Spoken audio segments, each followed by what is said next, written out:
7 তারিখে 5 লক্ষ কণ্ঠে গীতা পাঠ হবে।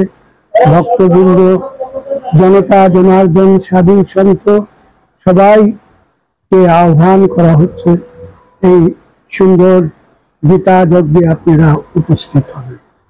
গীতা সুগীতা কর্তব্যা হিমন্ময়ী শাস্ত্র বিস্তরই ইয়াস্বয়ং পদ্মনাভস্য মুখপদ্মাদ বিনিশ্রিতা।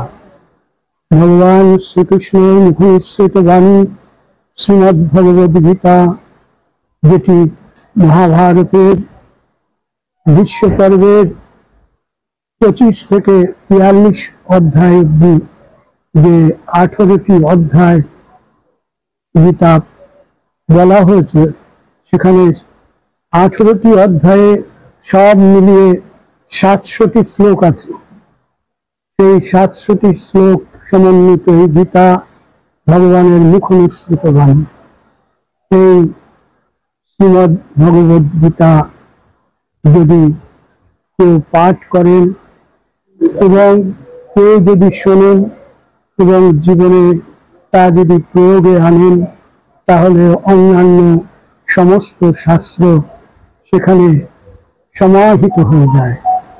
এই জন্য এই নয় কি অন্য শাস্ত্র পড়তে হবে না, অন্য শাস্ত্র পড়তে যে সময় লাগবে সেই সমস্ত সময় যদি সংক্ষিপ্ত করে গীতাকে পাঠ করা হয়, তো গীতার মাধ্যমে সমস্ত কিছু আমরা পেয়ে যাব। কেন? সর্বোপনিষদে গাব দুগ্ধা গোপাল নন্দন পার্থ বৎস সুধীর ভোক্তা দুগ্ধম গীতামৃতম।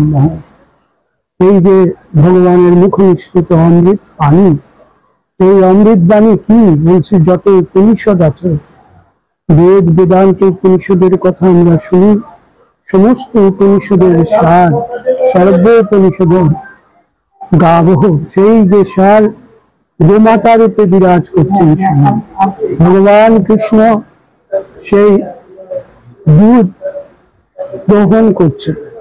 আর সেই দুধ দহন করার আগে যতক্ষণ না বৎস থাকে ততক্ষণ গোমাতা দুধ দেন না।